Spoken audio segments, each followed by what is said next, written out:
Good morning, my dear students and faculty members who are watching this video and channel of Government Bangalore College Deetwara. Students, आज के व्याख्यान में मैं BSc second year geology के third paper के अंतर्गत सम्मिलित जीवाणुओं के गुणसूत्र व प्लाज्मिड्स के बारे में मैं आपसे टॉपिक शेयर कर रहा हूँ। बैक्टीरियल क्रोमोसोम्स एंड प्लाज्मिड्स, ये दो अलग विषय हैं जो कि दोनों आपस में संबंधित हैं। सबसे पहले हम बात करेंगे बैक्टीरियल क्रोमोसोम्स की। क्रोमोसोम्स या गुणसूत्र बैक्टीरिया के अंदर सर्कुलर लूप के रूप में होते हैं, जो आरएनए की प्रेजेंस द्वारा अपनी निश्चित आकृति बनाए रखते हैं। इनको क्रेन्स ने 1963 के अनुसार इसको डिस्क्राइब किया और उनके अनुसार वलयाकार या सर्कुलर डीएनए कभी कभी सेल मेम्ब्रेन या इसके मिजोसोम्स से एक बिंदु पर संयुक्त रहता है। डुप्लीकेशन के समय, द्विगुणन के समय डाईहेलिक्स या द्विकुंडली वलय एक बिंदु पर टूट जाता है तथा इसके कुंडल खुल जाते हैं। खुले हुए दोनों सूत्रों या स्ट्रैंड पर नए सूत्र संश्लेषित होते हैं। परिणामतः वलयित डीएनए के दो अणु बन जाते हैं। प्रत्येक वलय में एक सूत्र पुराना तथा एक सूत्र नया होता है। वलय बनाने हेतु ये सूत्र या स्ट्रैंड्स पुनः कॉइल होकर, कुंडलित होकर टूटे हुए बिंदु पर जुड़ जाते हैं। इस डायग्राम में देखिए, इसमें बैक्टीरिया ई कोलाई का वलयित डीएनए जो कि दो स्ट्रैंड्स डीएनए से बना होता है दिखाया गया है। ये वाला जो मैं मार्कर से दिखा रहा हूँ, ये पुराना हेलिकल है, पुराना कुंडल है, और ये जो दो हैं ये नए बने हैं।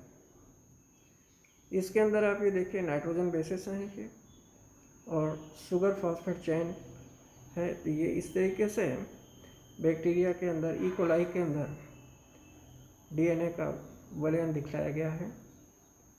वलयाकार गुणसूत्र से या वलयाकार गुणसूत्र में हिस्टोन प्रोटीन्स नहीं होता है क्योंकि ये बैक्टीरियल क्रोमोसोम है। इस डीएनए में 4 सामान्य नाइट्रोजन क्षारों जैसे एडेनिन, गुआनिन, थाइमिन और साइटोसिन के अतिरिक्त कुछ असामान्य नाइट्रोजन बेसिस होते हैं, जैसे मिथाइलेटेड क्षार, जी मिथाइल एमिनोप्यूरिन इत्यादि, तथा एस मिथाइल साइटोसिन भी पाया जाता है। प्लाज्मिड्स क्या होते हैं? प्लाज्मिड्स जीवाणुओं में गुणसूत्रों के पाए जाने वाले डीएनए के अतिरिक्त कुछ डीएनए वलय के रूप में पाए जाते हैं, जो कि स्वयं पुनरावृत्त हो सकते हैं तथा आनुवांशिक नियंत्रण कर सकते हैं, और इन्हें प्लाज्मिड्स कहते हैं। सर्कुलर अनफोल्डेड क्रोमोसोम है ये, इसमें फोल्डिंग होती है, ये लूप बन रहे हैं। इसमें जो बाहर वाला है लूप, ये डीएनए है, और जो अंदर वाला है वो आरएनए है। इसके अंदर सुपर फोल्डिंग होती है। इस डायग्राम में आप ये देखिए, यहाँ फोल्डिंग स्टार्ट हुई है इस जगह। ये जो आरएनए है, यहाँ फोल्डिंग स्टार्ट हुई है, इसमें और ज़्यादा फोल्डिंग हो गई है, और यहाँ पार्शियल आरएनएज के रिएक्शन की वजह से ये फोल्डिंग कंप्लीट हो गई है। तो ये जो सुपर कॉइलिंग हुई है लूप के अंदर, रिकॉइलिंग, ये आरएनए की वजह से हुई है। यहाँ पार्शियल डीएनएज और पार्शियल आरएनए एंजाइम्स का खास रोल होता है। ये प्रोटीन के बने हुए एंजाइम्स होते हैं, और ये इस तरीके से इस डायग्राम में आप समझ सकते हैं कि बैक्टीरियल क्रोमोसोम्स कैसे दिखते हैं। ई कोलाई के क्रोमोसोम्स का ये मॉडल है। इसमें ये डीएनए की कॉइलिंग है और ये सुपर कॉइलिंग बीच में दिखाई गई है।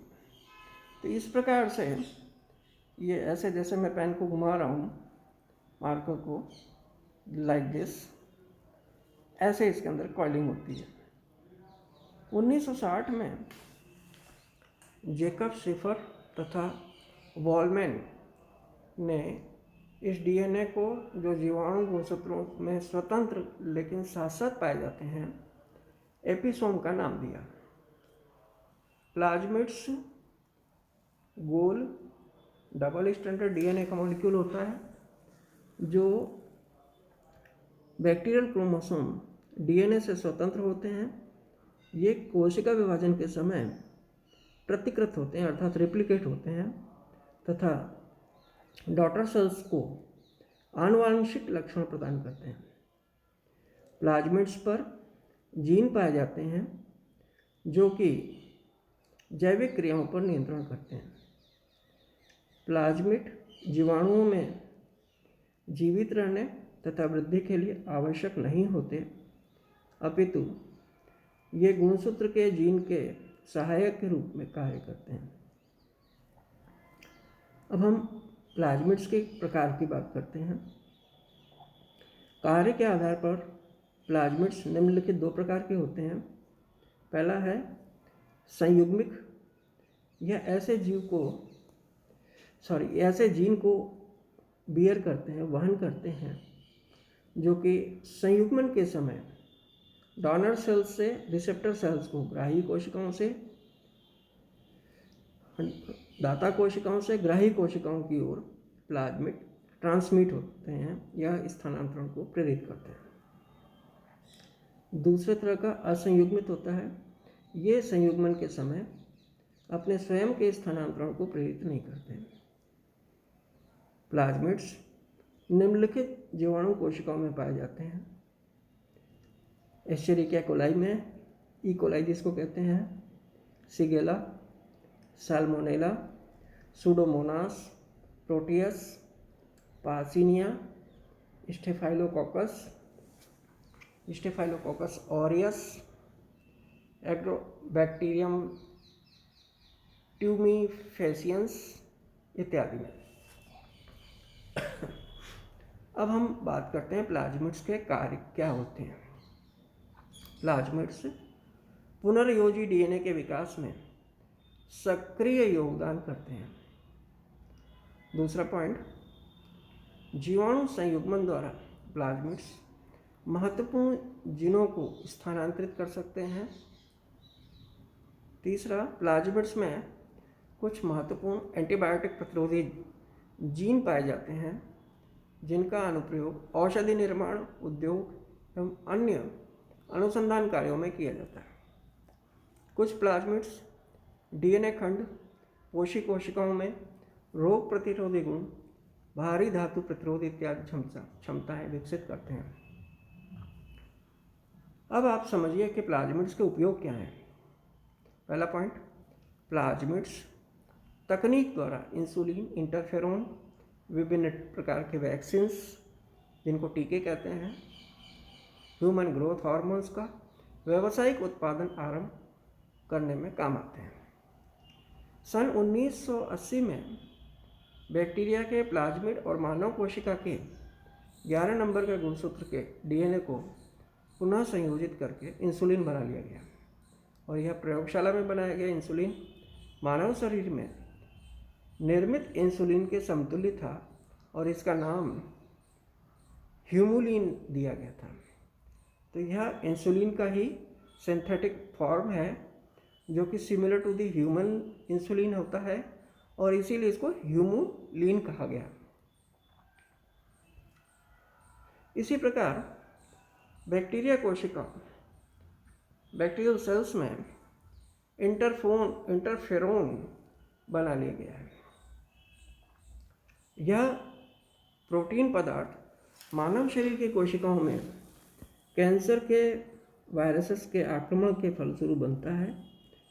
यह एक बार मानव शरीर में बनने के बाद दोबारा मानव शरीर में विषाणु के प्रकोप को रोकता है।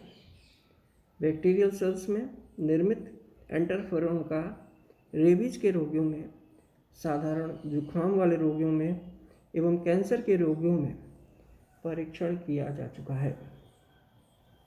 यूरोकाइनेज नामक रक्त में थक्का घोलने वाला एंजाइम इस तकनीक द्वारा निर्मित कर लिया गया है।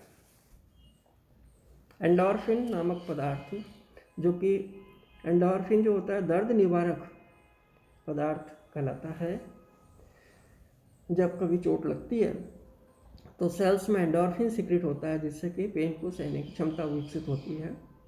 तो ये एंडोर्फिन भी प्लाज्मिड तकनीक द्वारा बैक्टीरिया से निर्मित किया गया है।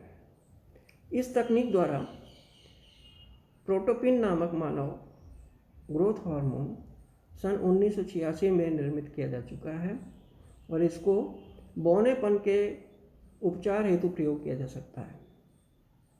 दूसरा पॉइंट, प्लाज्मिड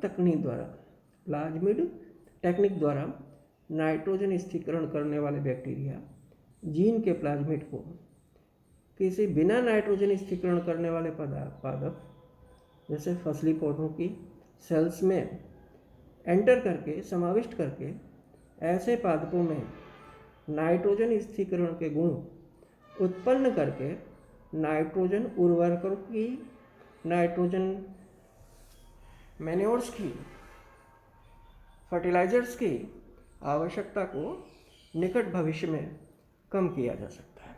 तो ये इसके डिफरेंट यूजेज हैं।